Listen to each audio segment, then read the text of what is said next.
Dawn in the Masai Mara has a way of deceiving you. It's too beautiful, too peaceful, for a world that survives on tooth and blood. For Dr. Nathaniel Gray, that morning was just another sunrise in exile. 10 years alone. 10 years of studying life while forgetting how to live it.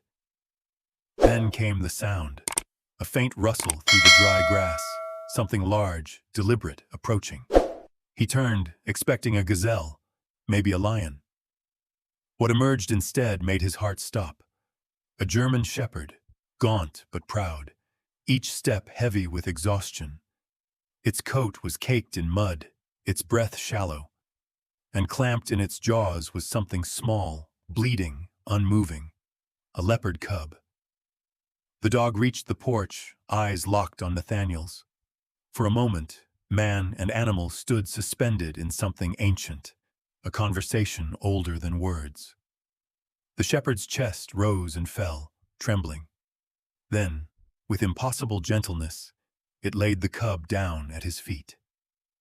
Nathaniel saw it in those eyes. Not the hunger of a predator, but the sorrow of a protector.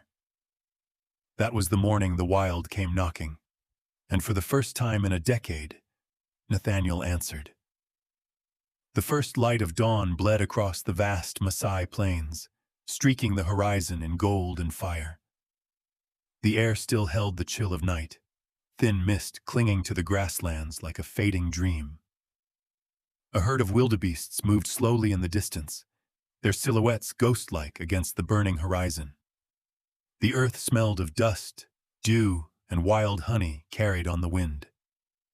Inside a small wooden hut perched at the edge of the wilderness, Dr. Nathaniel Gray sat alone, watching the sunrise through a cracked window.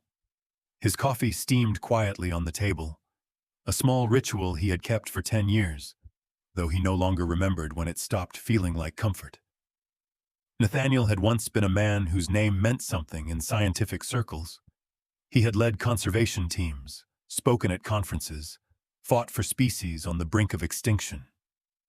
But after that one disastrous mission, the fire, the stampede, the lost lives, his career ended, not with scandal, but with silence. Silence heavier than any accusation. He had retreated here, into the savannah, seeking peace. Instead, he had found only the company of ghosts. Outside, the world came alive. Birds trilled from the acacia trees. A distant lion called, low and resonant, marking territory unseen. Nathaniel stepped out into the cool dawn, mug in hand, boots pressing softly into the red soil. He drew a long breath, the scent of wild grass and morning dew filling his lungs. For a moment, it felt almost holy, this quiet rhythm of the earth. The sky above flared orange, a brilliant wound opening in the clouds. Nathaniel lifted his cup, eyes fixed on the horizon. The steam rose in slow curls, fading as quickly as it appeared. That's life, he thought, a fleeting warmth in a world that no longer held any guarantees. 10 years in solitude had dulled his edges. He spoke little, laughed never, and wrote only in the old field journal where he recorded the habits of jackals, lions, and elephants. His words had become observations stripped of feeling. He no longer wrote why, only what and when. The morning wind rustled through the tall grass, whispering secrets he could almost understand. His gaze followed the golden waves of the savannah stretching endlessly, a beauty that once inspired him, now only reminding him how small man was in the face of nature's quiet indifference. Nathaniel's mind drifted, unbidden, to the face of his late wife, Elise, the laughter that used to echo in the tent as they worked under the African sun, her hair tangled in the wind. She had believed in him, even when he had stopped believing in himself. It was malaria that took her, not the wild. But in his grief, he blamed Africa. He blamed the research. He blamed everything that connected him to this land. And yet, he could never leave it. Perhaps he was waiting, for forgiveness, for meaning, for something to shake him from this half-life. That morning, the world seemed too still, too calm. Even the birds grew quiet. Nathaniel noticed the change, the subtle stillness that always preceded something. Years in the field had taught him that silence in the wild was never empty. It was warning. He lowered his cup, eyes narrowing toward the horizon. The grass swayed, but the wind had died. A faint ripple in the distance caught his attention. Movement, slow but deliberate. At first, he thought it was a hyena, then a jackal. But no, the silhouette was too large, the gait too measured.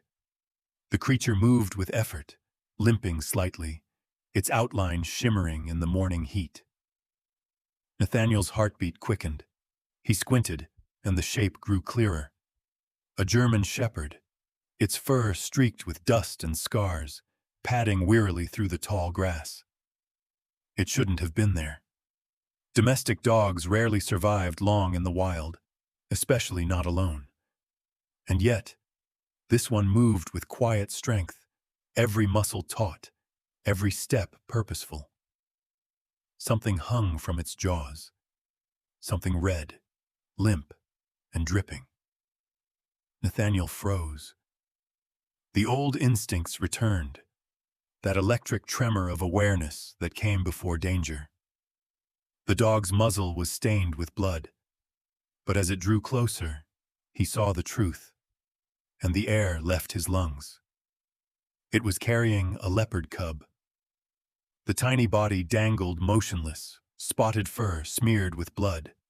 One paw twitched faintly. The shepherd's eyes, amber and intelligent, locked on Nathaniel's. Not the eyes of a predator, the eyes of something pleading. Nathaniel's hand tightened around the mug until it cracked. The scent of iron and dust filled the air. The shepherd stopped at the edge of the porch, panting heavily, its chest rising and falling with exhaustion.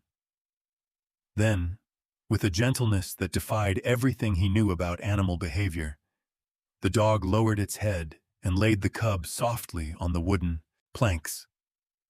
Time slowed. The wind stilled. For one impossible moment, man and dog simply stared at each other. The scientist and the soldier, the healer and the protector. Nathaniel felt his throat tighten. What are you doing?" he whispered, though the question was more to himself than to the animal.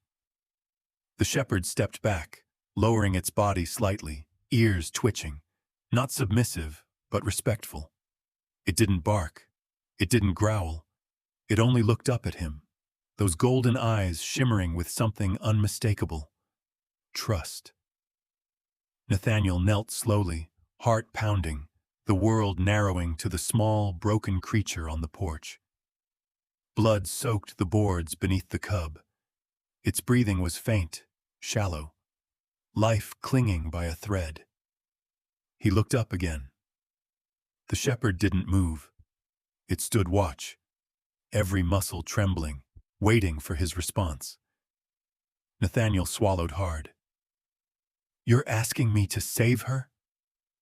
His voice cracked, lost between disbelief and awe. The sun broke over the horizon, blindingly bright.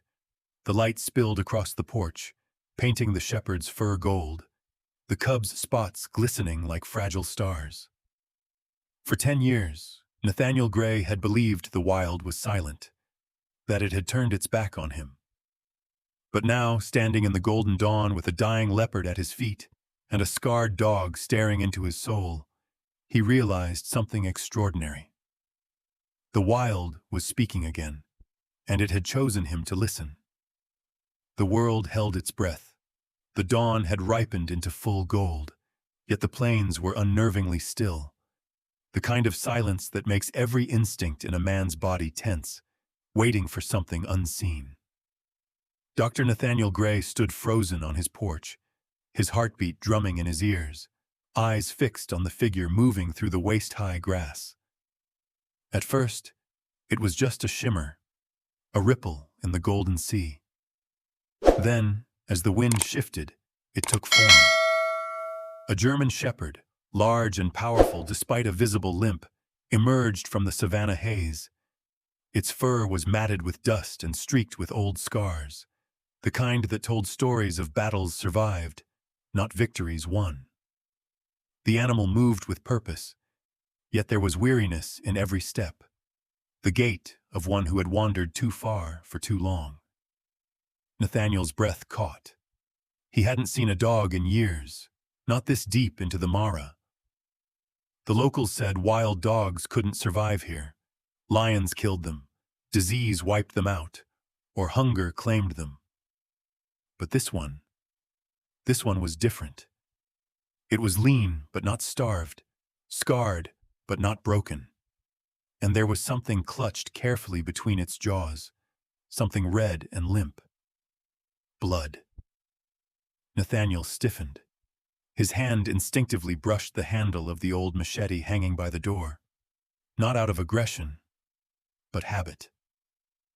The dog's head lifted, amber eyes locking on him with unnerving awareness. They weren't the eyes of a wild scavenger. They were thinking eyes. Eyes that measured, pleaded, and remembered. The shepherd stopped about 20 meters away, chest rising and falling with labored breaths. The object it carried shifted slightly. The faintest twitch. A paw, spotted and small. Nathaniel blinked, and the sight clarified. Not prey, not carrion. A leopard cub. The tiny body hung limp, one side matted with dark blood. A gash tore across the shoulder, its fur sticky and clumped. Its head lolled weakly, a shallow breath fluttering through its tiny frame. Nathaniel's stomach turned. He'd seen this before. A male leopard's kill attempt. In the brutal cycle of the wild, males often killed cubs to bring the mothers back into estrus. It was nature's cruel logic. Yet, this cub still clung to life. The shepherd took another slow step forward, then another, as if every movement carried the weight of a decision. Nathaniel didn't move. The line between man and beast, fear and compassion, blurred until he no longer knew which side he stood on. "Easy," he whispered, voice low and steady. The dog's ears flicked at the sound. It stopped again, just 10 meters away now, the morning light catching the gold flecks in its eyes. Nathaniel could see the scars more clearly. One long slash across the shoulder, another near the flank. Those weren't wounds from fights with other dogs. They were bullet grazes. The realization hit him. This was no ordinary animal. It was a police dog. Somewhere in its past, this shepherd had worn a badge, had worked alongside men, tracking, protecting, obeying. But something must have gone wrong. Maybe a lost patrol. Maybe abandonment after injury. Maybe it had seen too much of human cruelty. Whatever the truth, it now stood here, a ghost of discipline and loyalty, holding a dying creature that wasn't its own. Nathaniel's heart thudded painfully. The air felt charged, as if nature itself was holding a conversation he could barely comprehend. The shepherd took one final step and reached the edge of the porch. Then, with infinite care, it laid the cub down on the wooden boards. The blood smeared against the wood, dark and sticky. The cub made a faint sound, a broken, almost imperceptible whimper that cracked something deep inside Nathaniel. The dog stepped back, lowering its head, its gaze never leaving his. Its posture wasn't that of a predator presenting a kill. It was surrender, offering, plea. Nathaniel's throat tightened. Every rational thought screamed at him to stay back, to shut the door, to call the rangers. Wild animals were unpredictable. Even dogs like this could attack if they sensed hesitation. But another voice, quieter yet stronger, rose from deep within. Help her. He crouched slowly, eyes locked with the shepherd's. The dog didn't move, didn't growl, didn't flinch.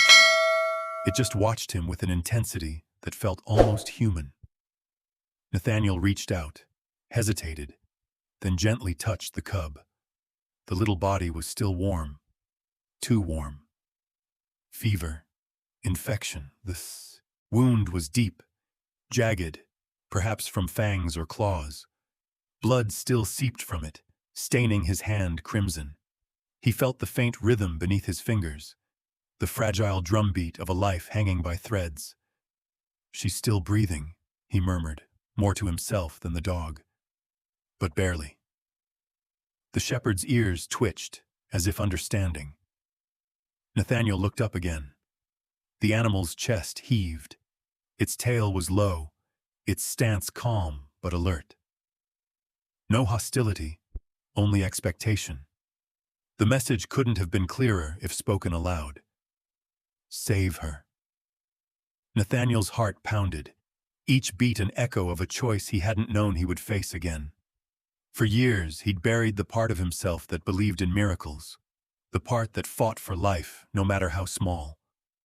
He had failed too many times, lost too much. But this moment, this felt different. He looked at the cub, then at the shepherd, one broken creature trusting another. One former protector bringing life to a man who had forgotten how to protect. His voice came out rough, trembling with disbelief. "You're asking me to save her?" The dog didn't move. Only the eyes, burning gold, unwavering, met his, and in that gaze Nathaniel saw something he hadn't seen in years. Faith. Not blind obedience, not instinct, but faith. The first rays of the sun reached them, washing the porch in molten light. The blood shimmered dark red, the air thick with heat and silence. A gust of wind stirred the grass, sending a ripple across the plains, like the world exhaling after holding its breath too long. Nathaniel reached for the cub again, wrapping his flannel shirt around her trembling body. As he lifted her gently, the shepherd took a step closer, muscles coiled, not to attack, but to watch. To make sure he did it right. "All right," Nathaniel whispered. "All right then. Let's see if we can bring her back." He turned toward the hut. The cub's fragile weight pressed against his chest. The shepherd followed to the porch's edge, stopping just short of the doorway, eyes glinting in the golden light. Nathaniel glanced back once more. Their gazes met. Man and dog, two guardians of the same fragile miracle. Behind them, the sun blazed higher, igniting the savanna in hues of amber and flame. And for the first time in 10 long years, Dr. Nathaniel Gray felt something stir inside him. Not fear, not reason, but belief. Belief that maybe, just maybe, the wild hadn't turned its back on him after all. It had simply been waiting for the right messenger to remind him how to listen. Inside the small hut, the air smelled of iron and dust. The table, once used for field notes and insect specimens, had become an operating surface. A battered first aid kit lay open, its contents scattered across notebooks stained by years of solitude. Dr. Nathaniel Gray's hands trembled as he poured antiseptic over a strip of gauze. The leopard cub lay motionless beneath the glow of a komaun, flickering lamp, wrapped in his flannel shirt. Her sides rose and fell with fragile rhythm, each breath sounding thinner than the last. Dried blood crusted along her shoulder, where teeth had torn through skin and sinew. The wound was deep, raw, and full of the wild's cruel signature, not meant to be survived. Nathaniel swallowed hard. "Easy now," he murmured, his own voice barely audible. He had treated animals before, tranquilized lions, bandaged elephants after poacher traps. But this was different. This was personal. Outside, the German shepherd kept guard, its outline visible through the cracked doorway. Every few seconds, its ears flicked toward the horizon, catching invisible sounds, the distant call of hyenas, the heavy stillness that comes before predators hunt. Each noise made the dog's body tense, but it never moved from its post. It seemed to know that the real battle wasn't outside. It was happening here, on that table. Nathaniel dipped the gauze into the antiseptic. His hands weren't steady. They shook with a mixture of adrenaline and memory. As the liquid touched the cub's wound, she flinched weakly, a thin cry escaping her throat. It was the sound of pain, yes, but also life. A spark. "Good girl," he whispered, his voice cracking. The sight of blood triggered a familiar image. A tent in the desert, years ago, where he once treated a cheetah cub after a wildfire. The heat, the smell of burnt fur, the chaos. And then, the moment when the creature died in his hands, before he could finish stitching. The memory surged without mercy. His chest tightened. Not again. Not this time. He forced himself to breathe, counting silently as he pressed a clean bandage against the wound. The antiseptic burned his nostrils. Sweat rolled down his temples. The cub's heartbeat, once faint but steady, began to slow. He placed a finger against her chest. The rhythm faltered, then skipped. "No. No, no, stay with me." The shepherd's growl rumbled from outside, low and uncertain, as if it sensed the change in the air. Nathaniel ignored the tremor in his hands, leaning closer. He gently massaged the cub's ribs, the way he'd seen veterinarians do during resuscitations. Still, no response. Her chest went still. For one terrible heartbeat, the world stopped. Nathaniel froze, disbelief gripping him like cold water. Then instinct took over. He swept the small form into his hands, tilted her head back slightly, and pressed his lips over her tiny muzzle. Breath by breath, he gave what he could, whispering between gasps. "Don't you dare die on me. Not after all this. Don't you dare." He repeated the rhythm song. Breathe, press, breathe, press. The way he remembered from those long-ago nights in field hospitals when his hands were young and steady. When he still believed saving one life could matter. He had forgotten how many times he'd watched life slip away. How many times he'd promised himself never to feel this again. Outside, the shepherd let out a sharp bark, not warning, but encouragement. Nathaniel didn't stop. His breath came ragged, desperation tightening his chest. The cub's body remained limp for what felt like hours, but was only seconds. Then, a twitch, a faint flutter against his palm. He froze, waited. Another breath, shallow but real. Then a weak, rattling sound, like air forcing its way through a broken reed. The cub's chest lifted once more. She was breathing again. Nathaniel let out a strangled laugh, half sob, half relief. His eyes stung, and he blinked hard as he held the tiny body close to his chest. "That's it. That's it, little one. You fight. You hear me? You fight." He sat back, trembling. The oil lamp flickered as if it, too, were exhaling after holding its breath. He gently wiped the cub's fur with warm water, clearing the blood to reveal golden spots beneath. Beneath the light, she looked almost celestial. Fragile, yes, but luminous. The phone on the corner table crackled. The satellite handset, dusty and unused for months, blinked with a weak signal. Nathaniel snatched it up, hands slick with sweat. He dialed a number he hadn't called in over a year. 3 rings. 4. "James?" His voice broke, hoarse from disuse.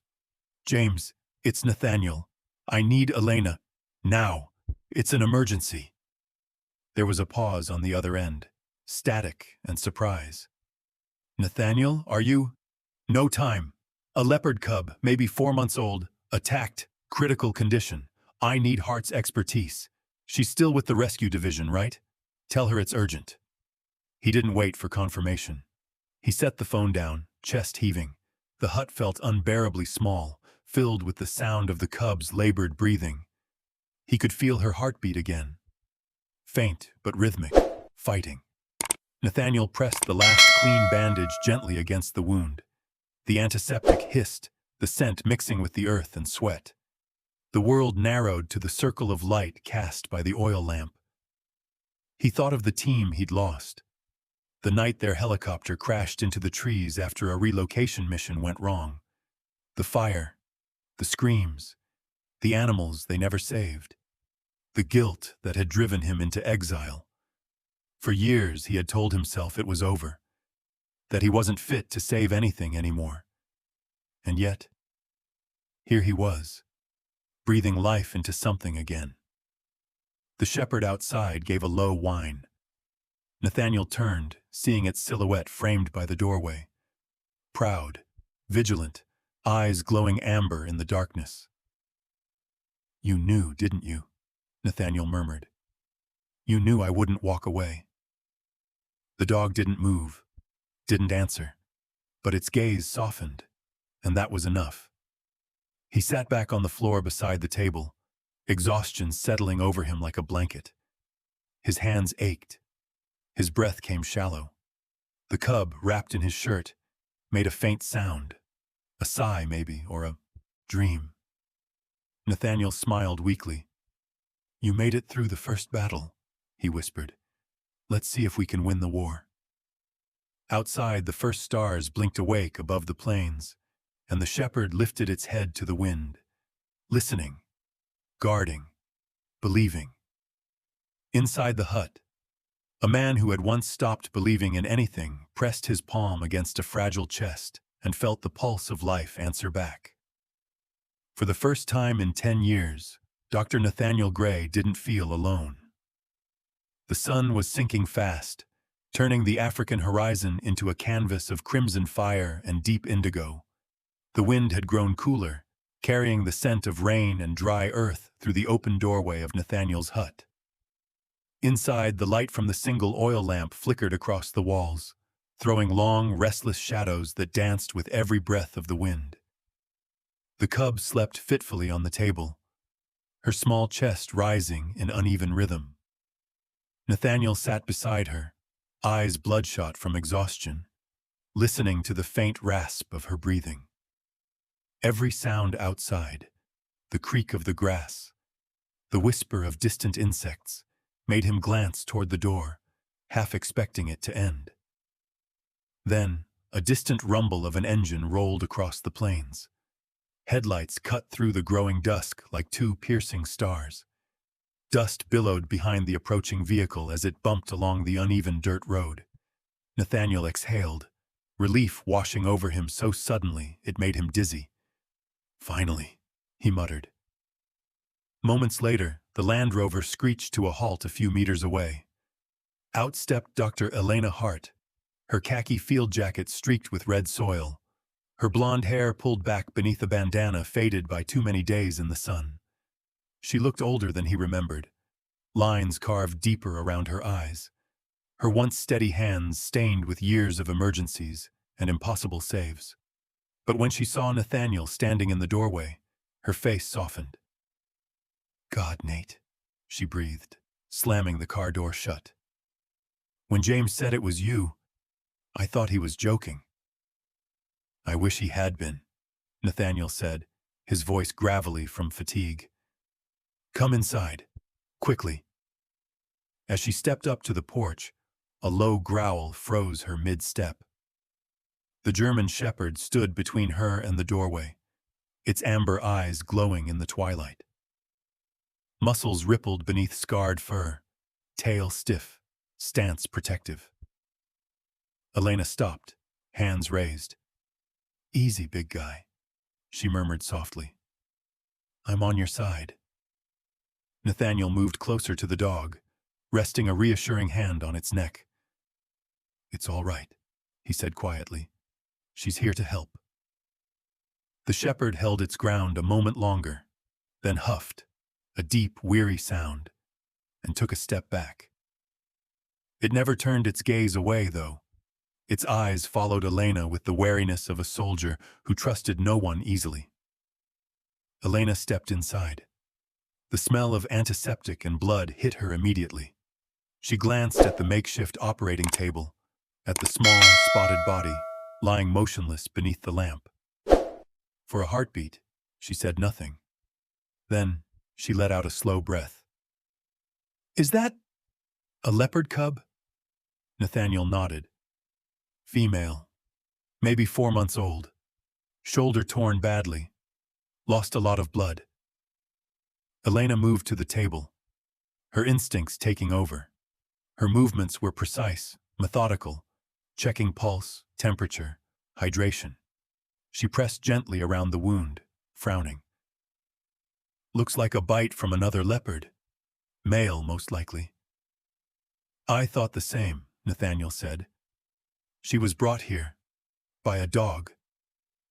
Elena looked up sharply. "A dog?" Nathaniel gestured toward the doorway.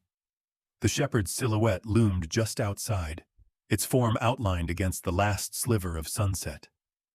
Elena stared, disbelief flickering across her face. "That thing brought a leopard cub to you?" He nodded.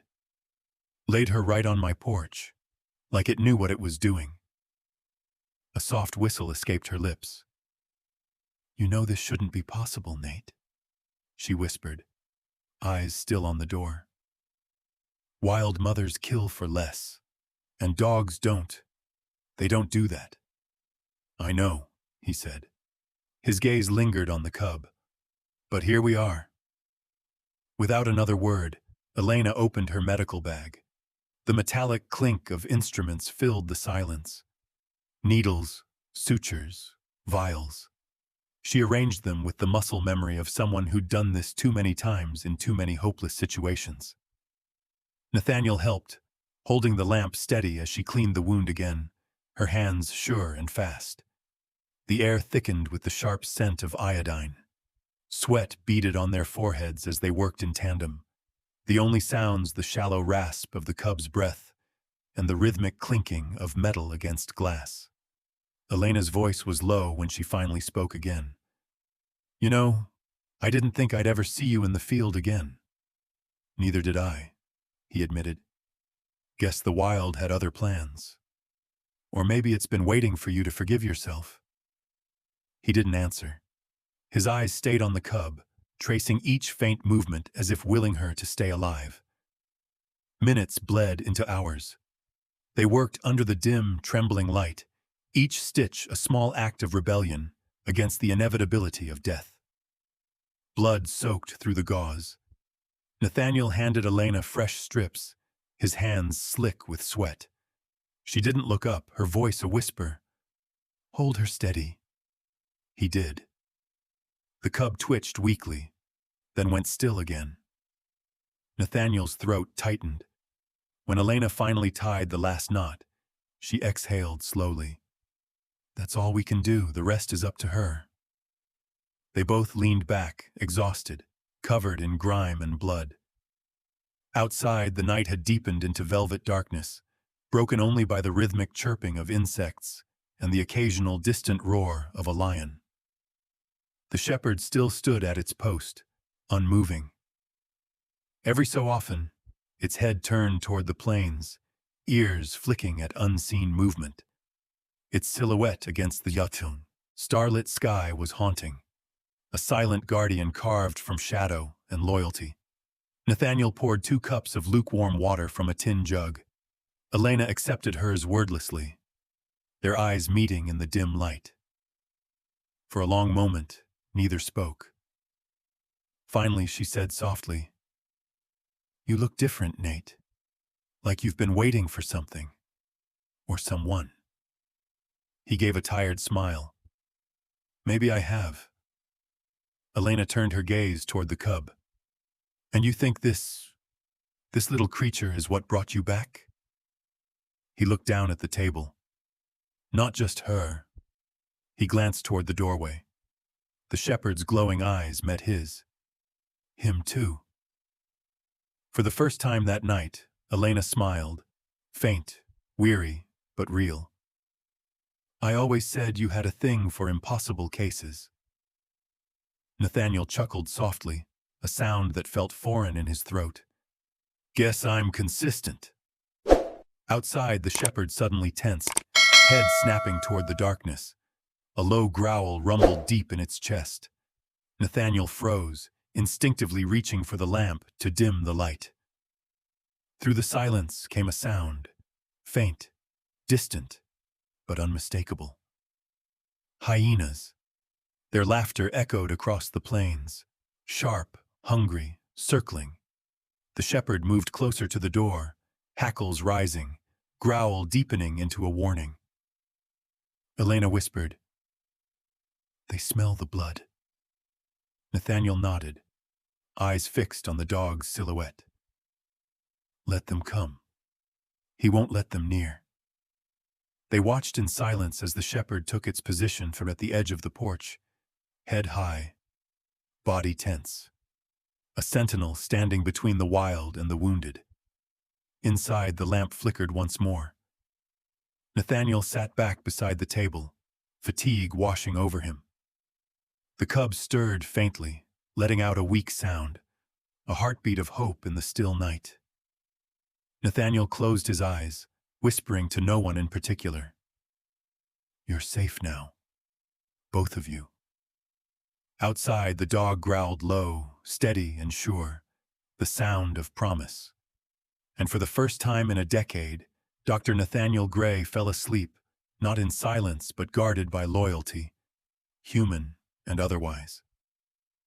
The night came down like a heavy shroud over the Maasai plains, swallowing the horizon in silence and silver light. The moon hung low, pale and full, painting everything in shades of bone and shadow. Inside the hut, the oil lamp sputtered weakly, its flame shrinking and flaring as if it too fought to stay alive. Dr. Nathaniel Gray sat hunched over the small table, his elbows on his knees, eyes fixed on the leopard cub lying in the nest of blankets before him. Her breathing was shallow, uneven. Each rise and fall of her tiny chest seemed to mark another bargain between life and death. He counted them without meaning to. 1, 2, 3. A rhythm that anchored him against the chaos swirling inside. He hadn't slept. He didn't dare. Every few minutes he would lean close to feel the faint puff of air from her nose, to make sure she was still with him. Her fur, once sticky with blood, now gleamed faintly gold under the lamplight, the faint shimmer of life returning. But the fever hadn't broken. Her pulse was too fast, her body trembling occasionally with small spasms. Outside, the shepherd lay curled at the porch's edge, his dark silhouette motionless against the vast plains. The wind rippled through his fur, carrying the scent of rain and danger. Every so often, his ears twitched, his head lifting at distant sounds. His eyes, twin embers of amber light, glowed faintly in the moonlight. He was the only thing between them and the wild. The world beyond was restless. Hyenas called from somewhere far off, their laughter sharp and cruel. The wind hissed through the acacia branches, and the dry grass whispered secrets in a language only nature understood. Inside, Nathaniel rubbed his face with both hands, exhaustion settling deep into his bones. The air was thick with the smell of antiseptic and sweat. His shirt clung to him, stained with dried blood, hers and his. He took a long breath, the sound ragged. He glanced toward the door. The shepherd hadn't moved, watching him, guarding them both. Nathaniel's mind began to drift, back to a time when nights like this were filled with laughter, not fear. When he wasn't alone in the field hut, but with Elise, his wife. He could almost see her now, kneeling beside him under the glow of another flickering lamp, the same smell of medicine and earth in the air. She had always been calm in chaos. Her hands had been steady, her voice soft but strong. "Steady, Nate," she used to whisper when he panicked during an operation. "If you let fear lead, you'll forget to see the life you're fighting for." The memory struck deep. He squeezed his eyes shut, feeling the sting of tears. It had been years since she died, taken by malaria during a field assignment in Tanzania. He had held her hand as the fever burned her alive from the inside, her skin slick with sweat, her eyes still bright with love. He had promised to keep her dream alive, to keep saving what others wouldn't. But after she was gone, the world had gone mute. The animals he once loved became ghosts of guilt. Every cry in the night reminded him of her final breaths. And now, as he looked at the fragile creature before him, this cub clinging desperately to existence, it all came rushing back. He leaned forward, pressing a trembling hand to the cub's side. Her heart was fast, too fast. Fever. He whispered almost to himself, "I couldn't save her, but maybe I can save you." The words came out broken, raw. His throat tightened as he spoke them, a confession 10 years in the making. Tears welled and fell, darkening the fabric beneath his hands. He let them. There was no one here to see, no one to judge, only the quiet companionship of a dying creature who didn't know what it meant to give up. Outside, the wind picked up, carrying the echoes of the savannah. The sound of the hyenas grew louder, that awful, mocking laughter that always followed the scent of blood. The shepherd stirred, his head lifting, muscles tensing. His low growl rolled through the darkness, a warning that rippled across the night. Nathaniel looked toward the doorway, watching as the dog rose to his feet, tail stiff, body angled toward the unseen threat. The animal didn't bark. It simply stood there, a silhouette of courage and sorrow, a soldier's ghost guarding the fragile line between safety and chaos. He whispered, "Good boy," though he knew the shepherd couldn't hear him through the howl of the wind. The door rattled softly, the night pressing against it like a living thing. The lamp flickered again, casting the hut into momentary darkness before catching once more.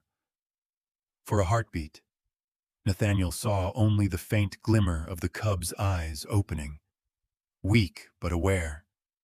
He leaned close, voice trembling. "That's it, little one. Stay with me." Her small paw twitched. Her breath caught, then steadied. The storm outside grew louder. Wind shrieked across the plains, rattling the windows, making the walls groan. The lamp's flame danced wildly, casting frantic shadows that crawled across the walls like restless spirits.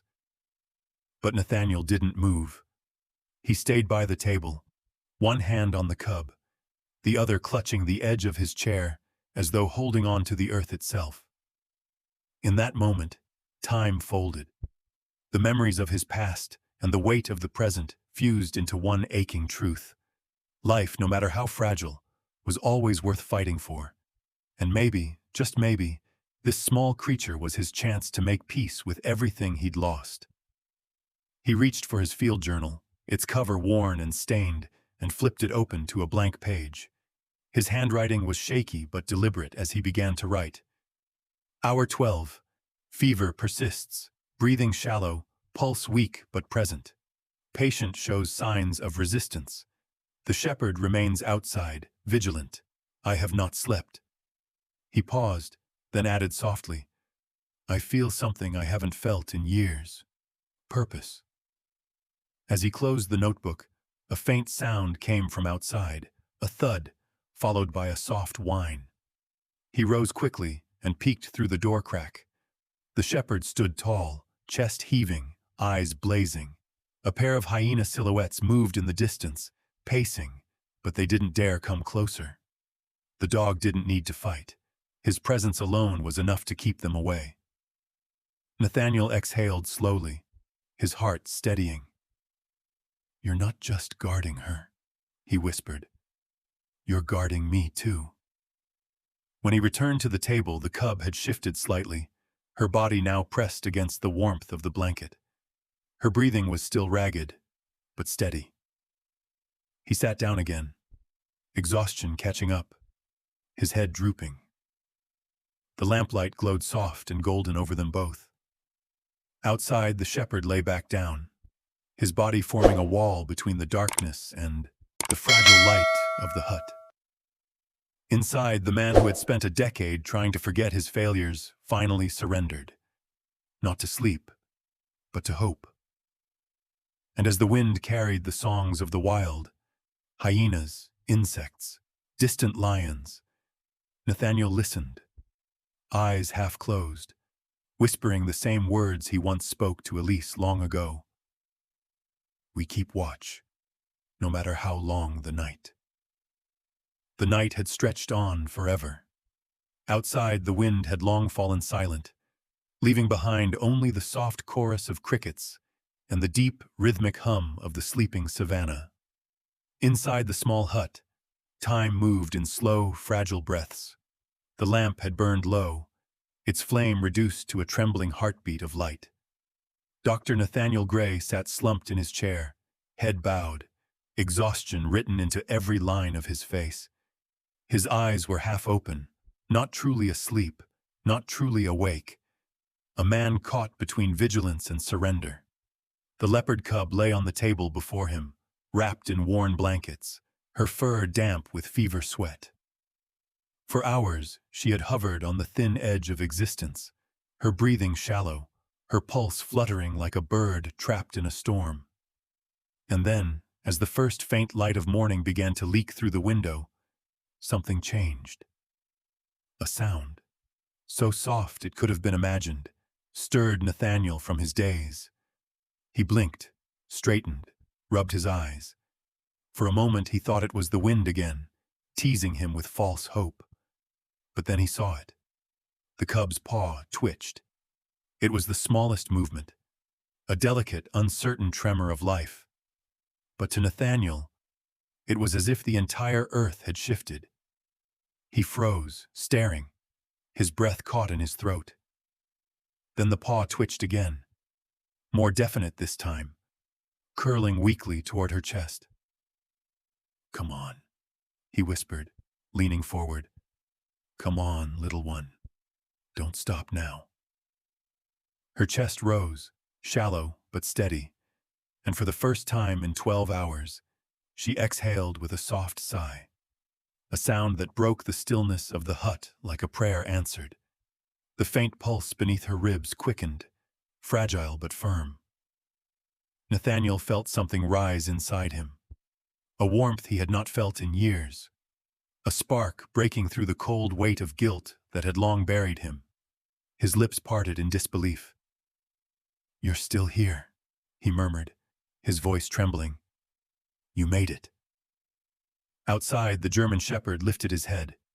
His ears twitched. His eyes, dull with fatigue, caught the soft gleam of dawn spreading across the plains. He stood, stretched stiffly, and stepped toward the hut. The wooden boards creaked under his paws as he pushed his nose against the door. Nathaniel looked up and smiled faintly.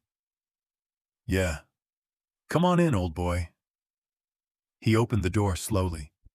A rush of golden light spilled into the room, flooding the walls, washing over the table, over the cub's small body, over Nathaniel's weary face. The dawn had come, and with it, life. The shepherd stepped inside, sniffing the salve air, his chest expanding as he took in the scent of healing and blood and hope. He moved closer to the table, nose lowering to the cub. The tiny creature stirred faintly, and the dog froze, every muscle tense, every instinct alive. Then, after a heartbeat, he relaxed, tail lowering as he exhaled. Nathaniel watched, his throat tight. "She's still with us," he said softly. The dog turned his head toward him, eyes glowing amber in the morning light. There was something ancient in that gaze, recognition, gratitude, and something deeper, harder to name. Without a sound, the shepherd stepped closer until he stood beside Nathaniel's chair. Then, slowly, almost reverently, he rested his head on Nathaniel's knee.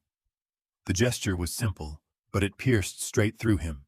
Acceptance, trust. Nathaniel's hand trembled as he placed it on the dog's scarred head, feeling the warmth beneath the coarse fur. "You did it," he whispered. "You brought her here. You saved her." The shepherd's eyes drifted closed, a low rumble vibrating in his chest. Not a growl, but something softer, like contentment. Outside, the savannah began to stir. The sky unfurled in layers of gold and rose, the wind carrying the scent of wet grass and life renewed. Wildebeests moved in the distance, their silhouettes ghostly against the brightening horizon. Birds sang from the acacias, each note fragile and perfect. Nathaniel turned back to the table. The cub's eyes had opened, cloudy amber, blinking slowly against the light. She made a small sound, a rasp more than a cry, but it was life all the same. He smiled, tears welling in his tired eyes. "Good morning, little fighter," he whispered. "You made it through the longest night." The radio on the shelf crackled suddenly, its static slicing through the quiet. Nathaniel jumped slightly, startled from the trance of the moment. He reached over and pressed the receiver. "Nate? You there?" The voice was faint, female, steady but urgent. "Dr. Elena Hart." He cleared his throat, voice rough. "I'm here, Elena." A pause. Then her voice came clearer, full of disbelief and something close to awe. "She made it through the night?" Nathaniel looked at the cub, then at the shepherd. Both alive, both breathing. "She did," he said softly. "She's weak, but she's fighting." For a moment there was only static, then Elena's voice again. Quieter this time, as if the words were meant for him alone. "That's more than hope, Nate. That's faith." Nathaniel closed his eyes, letting the words settle. Faith. The one thing he'd lost long ago. The thing Elise used to talk about when the nights grew too dark. Not faith in God, not even in people, but in life itself, in its relentless, inexplicable will to survive.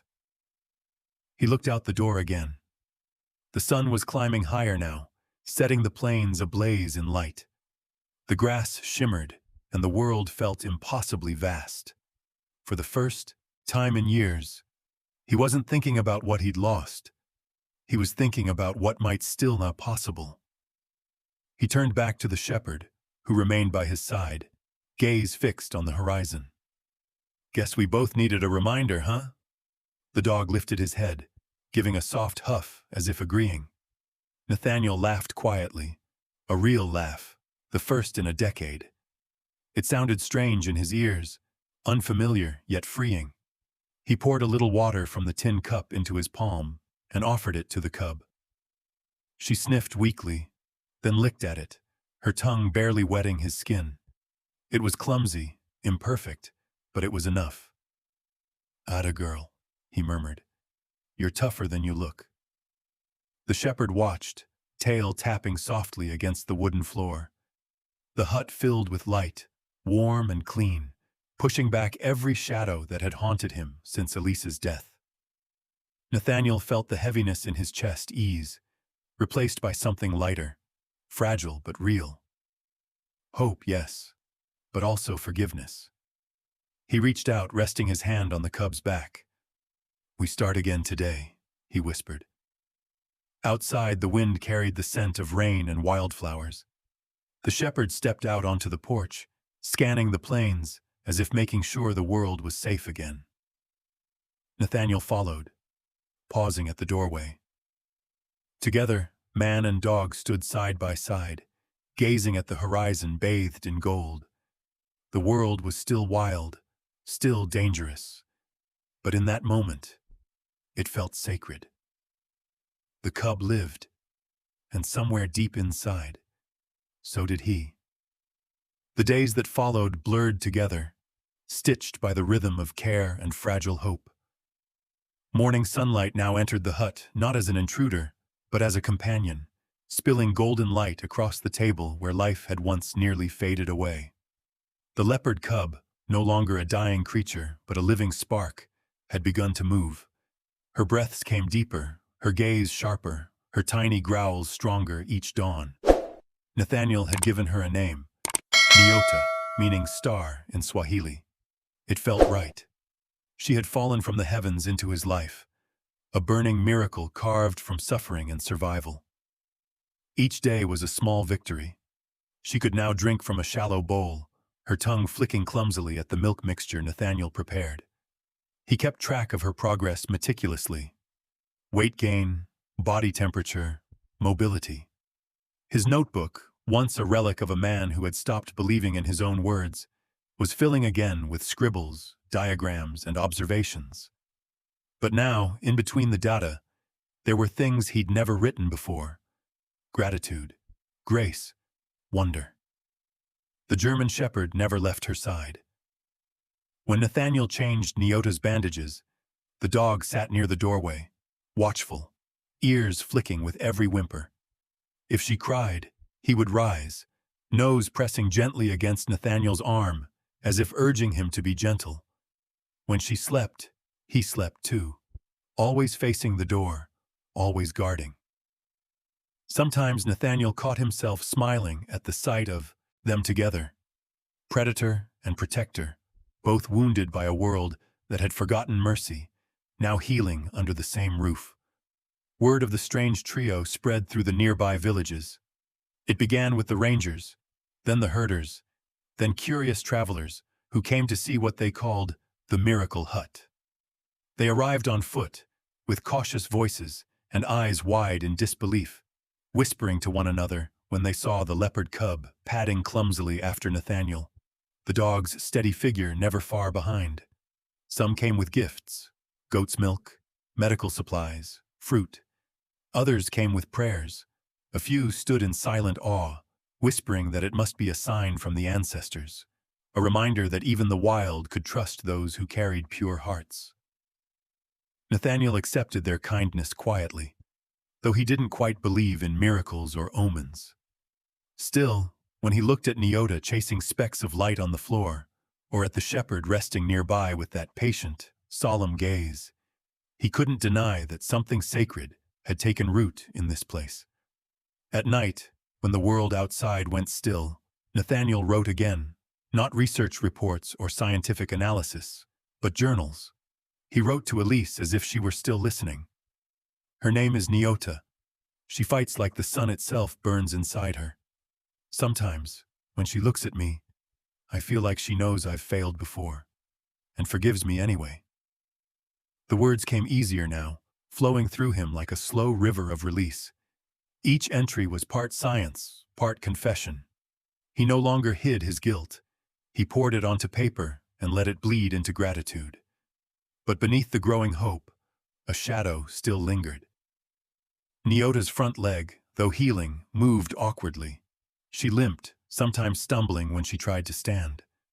Nathaniel noticed it first, then Elena, when she visited with new supplies. Her muscles rebuilding, Elena had said, watching the cub pace across the table. But something's off. The shoulder alignment. It's not natural. The words gnawed at him for days. He didn't say it aloud, but fear rooted itself deep inside his chest. When Elena finally brought the portable X-ray unit from the ranger station, Nathaniel's hands trembled as they positioned the cub. Nyota whimpered softly, her golden eyes trusting even as the strange machine hummed and flashed. Minutes later, the images appeared, black and white, bones and shadows. Nathaniel's stomach turned cold. Even before Elena spoke, he saw it. The hairline fracture cutting through the shoulder blade, the unnatural angle that would never heal on its own. She'll need surgery, Elena said gently. A pin, maybe two. Without it, she'll never use the leg properly again. Nathaniel stared at the X-ray until his vision blurred. Surgery, he repeated numbly. And if it fails? Elena hesitated. Then she survives, but she won't ever return to the wild. The air left him in a rush. A leopard that couldn't. Hunt wasn't a leopard. It was a ghost. Caged, dependent, stripped of what made it whole. The thought of it felt like failure all over again. When Elena left that evening, promising to arrange the procedure at the ranger clinic, the sky had turned the color of bruised copper. Nathaniel sat on the porch, the X-ray film still in his hands, the shepherd at his feet. He stared at the horizon, the weight of decision pressing on his chest. "She's supposed to be free," he whispered. "Not this. Not broken." The dog didn't move, didn't look away. But as the sun sank lower, the shepherd's body grew tense. His ears twitched, nose lifting to the wind. A moment later, a sound rolled across the plains. A long, haunting howl, deep and raw, bursting from the dog's chest and echoing into the twilight. Nathaniel froze. It wasn't a bark or warning. It wasn't even directed at anything. It was a sound of mourning, of understanding. A cry that rose from something ancient, something shared. The sound made Nathaniel's throat close. It wasn't just the dog crying for the cub. It was as if he cried for him too. For every creature caught between duty and loss. The howl stretched over the plains, carrying far beyond the hut, until even the wind seemed to fall silent in respect. Nathaniel pressed a shaking hand over his eyes, overwhelmed. When the sound finally faded, the shepherd lay down again, resting his head on his paws. The air felt heavier, yet cleaner somehow, like the land itself had exhaled. Nathaniel reached down, fingers brushing through the dog's coarse fur. "I know," he whispered. "You feel it too, don't you?" Inside, Nyota let out a small, plaintive mewl, her voice soft but insistent. Nathaniel rose, stepping back into the warm glow of the hut. He knelt beside her, stroking the patch of fur near her healed wound. "We'll find a way," he murmured. "You're not alone. None of us are." Outside, the shepherd lifted his head again, gazing toward the rising moon. His amber eyes glimmered in the darkness, silent, unwavering, waiting. And in that quiet, as the stars began to pierce the night sky one by one, Nathaniel finally understood. Healing was never just about survival. It was about connection, about hearts learning how to trust again, even when they'd been shattered. The road ahead would be long, uncertain, maybe painful. But for the first time in years, he was willing to walk it. Not alone. Never alone again. The morning began with dust and dread. By the time the first light broke across the plains, Nathaniel had already packed his supplies: gauze, saline, water, the few antibiotics he still had left. Nyota, the little leopard cub, rested inside a padded wooden crate lined with soft blankets. She watched him through half-lidded eyes, her breath shallow but calm. She didn't know where they were going. Maybe she didn't need to. The German shepherd stood by the jeep, silent, tense. His fur glistened faintly in the morning light, the scars along his shoulder like faded stories written in his skin. He had been restless since dawn, pacing in tight circles, sensing the change. He knew something was coming, something that might take the small creature he had sworn to protect. Nathaniel tightened the crate's latch gently. "Easy, little one," he whispered, his voice hoarse from another sleepless night. "You'll be all right." Elena was already there, her Land Rover idling nearby, a trail of red dust swirling behind her tires. "Clinic's ready," she said. "They've cleared a table for surgery. 2 hours if the roads hold. Maybe 3 if they don't." Nathaniel nodded, climbing into the driver's seat. "Let's move before the sun gets too high." The shepherd let out a low growl, not of anger, but of protest, when Nathaniel shut the door. He stepped back only a little as the engine roared to life. When the vehicle began to move, the dog barked once, sharp and desperate. Nathaniel looked into the side mirror. The shepherd was running. "Don't do this," he muttered. But the dog didn't stop. The road was rough, winding through red dirt and thorn scrub. Every jolt made the crate rattle, and every bump made Nathaniel's hands tighten around the steering wheel. Through the window, the endless savanna stretched toward the horizon, the air shimmering with heat even in the morning. The shepherd ran alongside them, first close, then falling back, then catching up again. His gait was uneven, his limp more pronounced with every mile, but he refused to stop. Dust clung to his fur, turned him ghost-like in the sunlight. Nathaniel could see his ribs expand with every labored breath, his eyes locked on the jeep as though the sheer force of will could keep him close. "Damn it," Nathaniel whispered, glancing toward Elena's vehicle ahead. "He's going to kill himself." Elena's voice crackled through the radio. "He's still with us?" "Still running," Nathaniel replied. "He won't stop." There was a pause on the other end. Then Elena's voice softened. "Maybe he knows he can't. Maybe that's not what guardians do." The words struck something deep in him. Nathaniel swallowed hard, watching as the shepherd stumbled briefly, then regained pace. The dog's breath came in harsh gasps, but his gaze never wavered. When the first cluster of ranger buildings appeared on the horizon, white walls, tin roofs glinting in the sun, Nathaniel's heart lifted and sank all at once. They had made it, but the hardest part was still ahead. The jeep lurched to a stop in a cloud of red dust. Before the engine even died, the shepherd collapsed beside the front wheel, his chest heaving violently. Nathaniel jumped out, kneeling beside him. "Hey, easy," he said, pressing a hand to the dog's neck. "It's okay. You made it." The shepherd tried to stand, legs trembling, but Nathaniel's hand kept him down gently. "Rest. Just rest." The clinic doors swung open. Elena waved for him to bring the crate inside. "Operating room's ready," she called. Nathaniel hesitated, glancing back at the shepherd. The dog's eyes met his, weary, burning with devotion. "I'll bring her back," Nathaniel whispered. "I promise." Inside the clinic, the air was sterile and cold, a world away from the dust and chaos of the wild.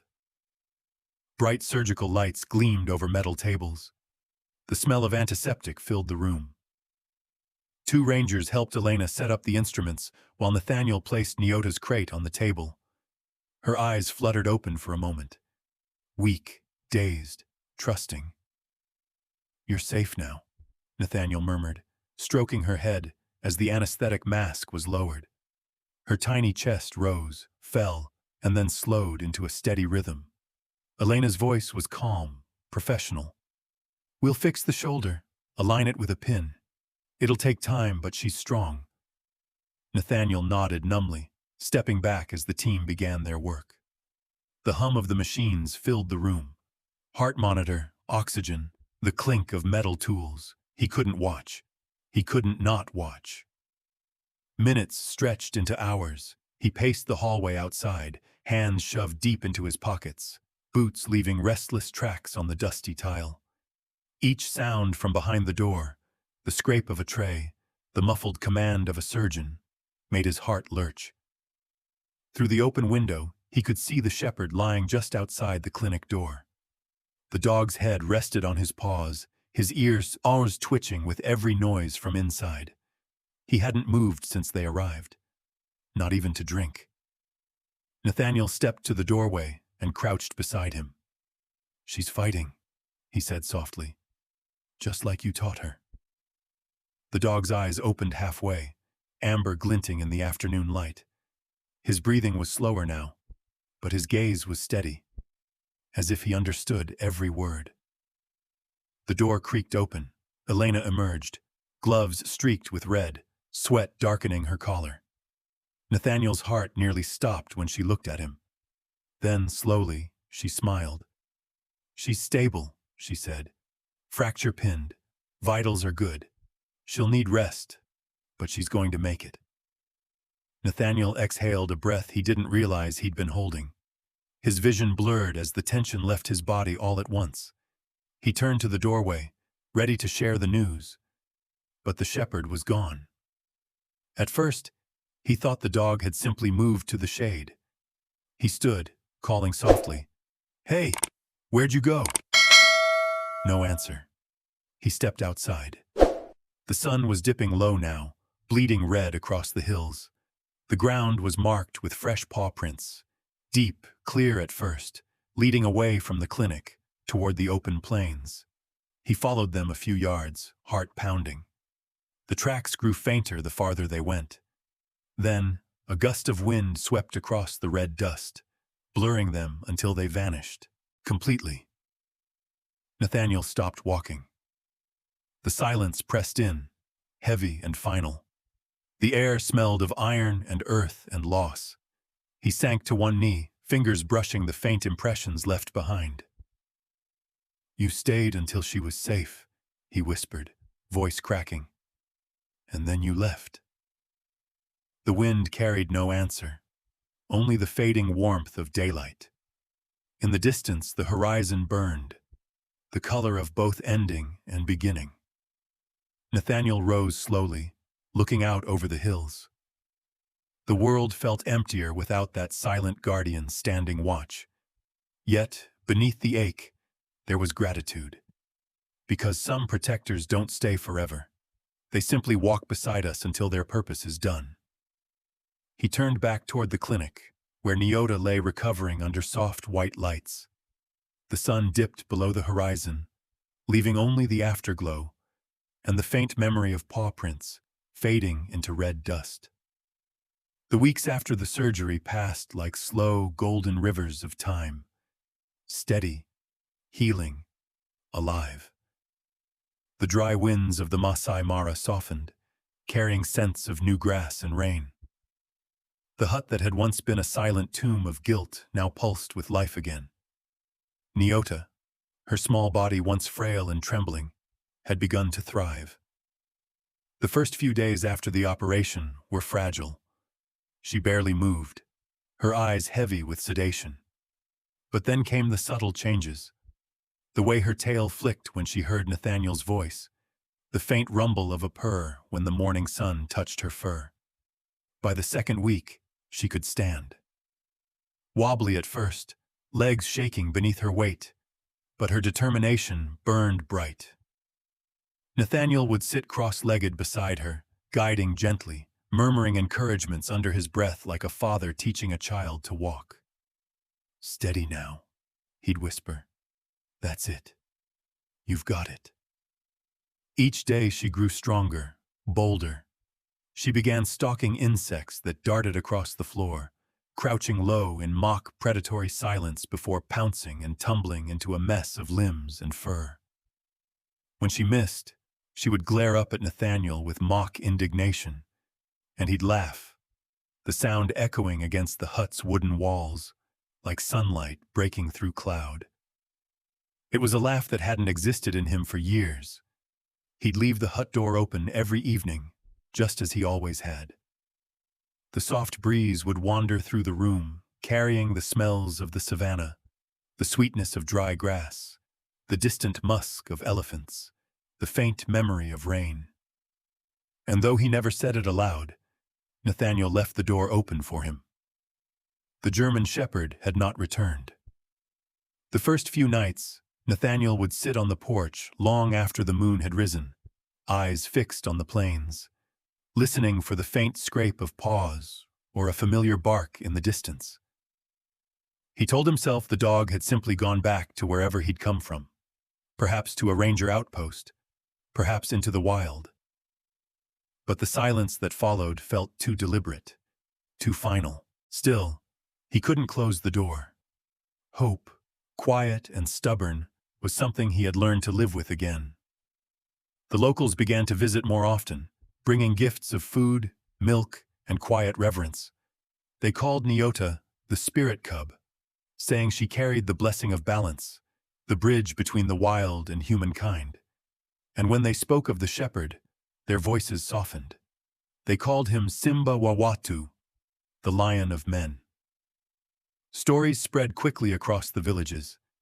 The tale of a scarred dog who carried a dying leopard cub through the wilderness to a man's doorstep, a guardian who defied every rule of nature to protect life that wasn't his own. Children whispered his name around campfires, their eyes wide with awe. To some, he was a sign of divine mercy. To others, proof that love could exist even between sworn enemies. Nathaniel never corrected them. He couldn't. Because every version of the story, no matter how embellished, carried truth in its heart. One afternoon, as Nyota dozed on the porch, her healed shoulder gleaming under the light, Nathaniel sat at his desk. The typewriter in front of him was old, its keys stiff with disuse, but when he pressed the first letter, it answered with a crisp click. He titled the page carefully, deliberately. When the Wild Asks for Help. Below it, he wrote, dedicated to the unnamed shepherd who reminded me that trust is the purest form of courage. He paused, letting the words settle in his chest like a weight lifting.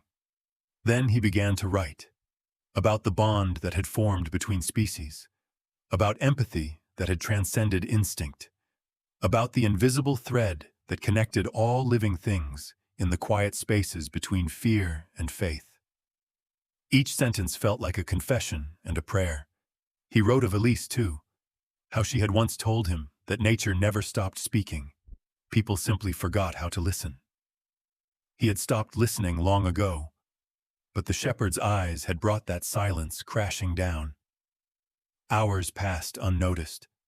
The sun slipped low, turning the plains into a sea of molten gold.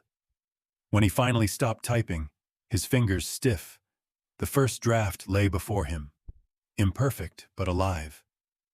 He stood, stretched, and stepped outside. Nyota was awake now, crouched near the steps, her amber eyes locked on a butterfly dancing in the wind. She leapt once, missed, and landed clumsily, her front paw hitting the ground but holding firm. Nathaniel smiled, pride swelling in his chest. She was whole again, even if she would always carry a small limp. The breeze shifted. He felt it before he heard it, that faint whisper through the tall grass, the kind that sounded almost like a sigh. His heart stuttered. For a moment, he thought he saw movement at the edge of the plains, a flash of tawny fur against the fading light. He blinked. Nothing. Just wind. Still, he smiled to himself. "You're out there," he murmured, his voice carried softly by the dusk. "And you're watching, aren't you?" He looked down at Nyota, who had stopped playing to watch him instead. Her gaze was steady, curious, knowing. In her eyes he saw the same glint of trust he had seen in the shepherd's, a light that no wound, no loss, could ever extinguish. That night, as darkness settled over the savannah, Nathaniel left the door open once more. The lamplight spilled onto the porch, a quiet invitation to the wild. He sat by the threshold with his journal, the night's hum wrapping around him. The same rhythm of life he'd once turned away from, now embraced again. He wrote his final line. Perhaps redemption isn't about returning to who we were, but becoming who we were always meant to be.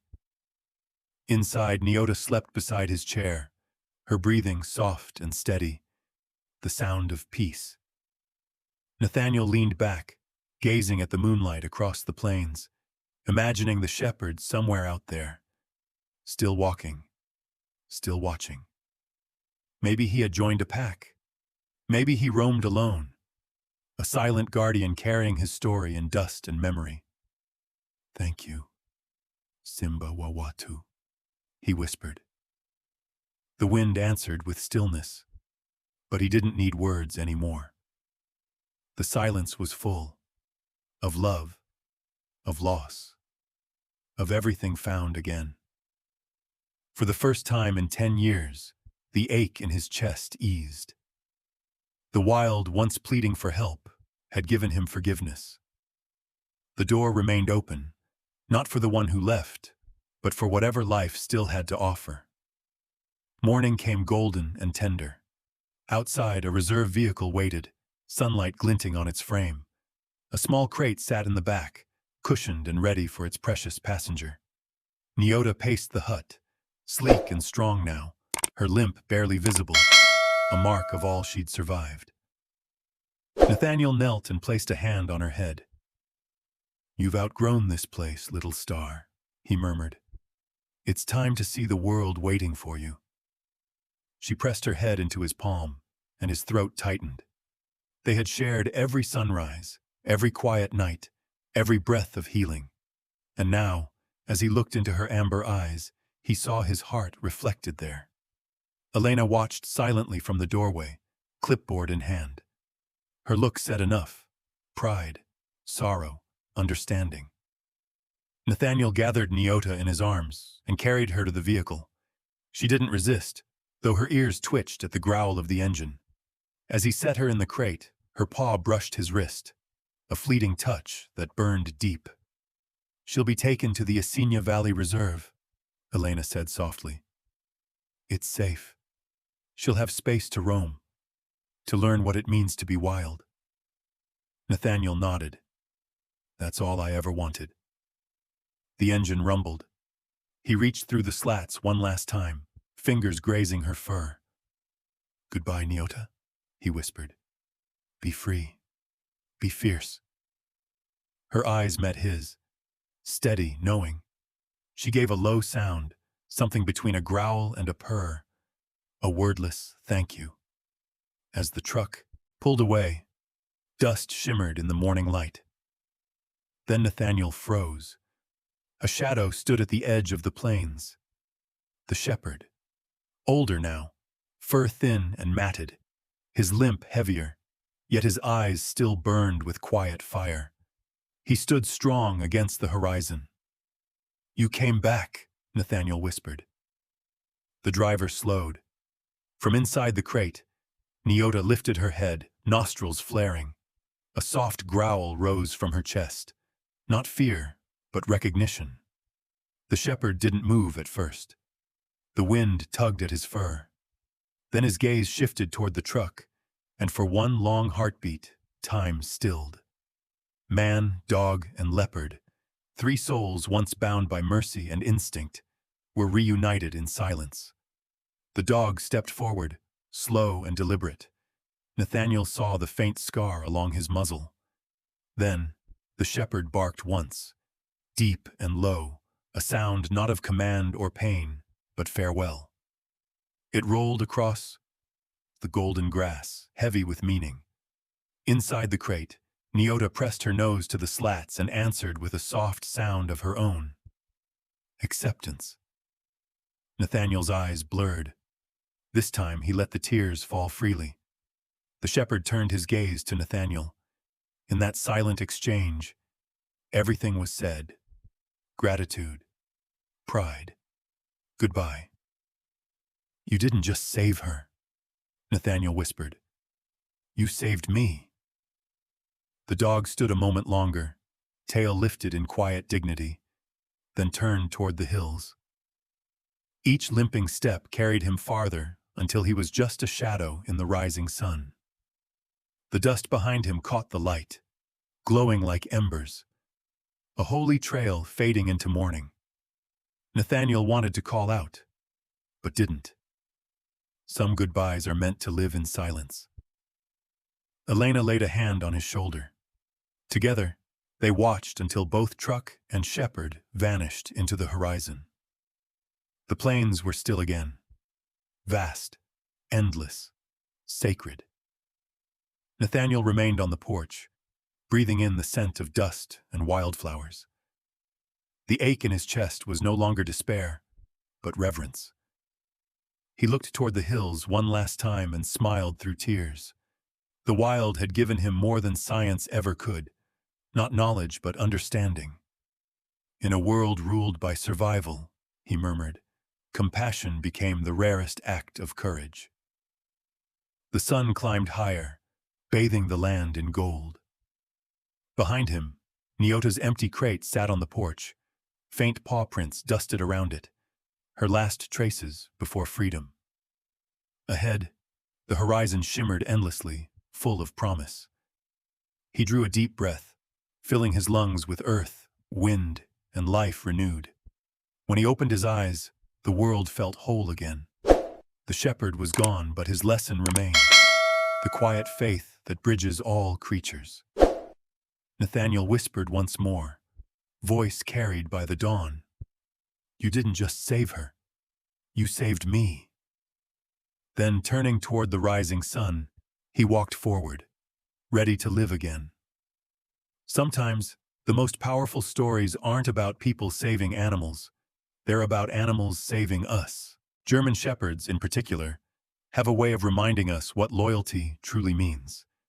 They love without condition, protect without hesitation, and trust even when the world has given them every reason not to. This story isn't just about a man, a leopard, and a dog. It's about the quiet, unspoken bond that connects every living being that dares to care. It's proof that compassion still matters, even in a world that often forgets. If you've ever looked into your dog's eyes and felt that wordless understanding, that gentle kind of love that needs no explanation, you already know what I mean. And if you'd like to deepen that connection, there's a wonderful resource I've been exploring lately. You can check it out whenever you feel ready. No pressure. Just something beautiful to share with your four-legged friend. Because in the end, our dogs don't ask for much, only that we see them, love them, and walk beside them for as long as we can.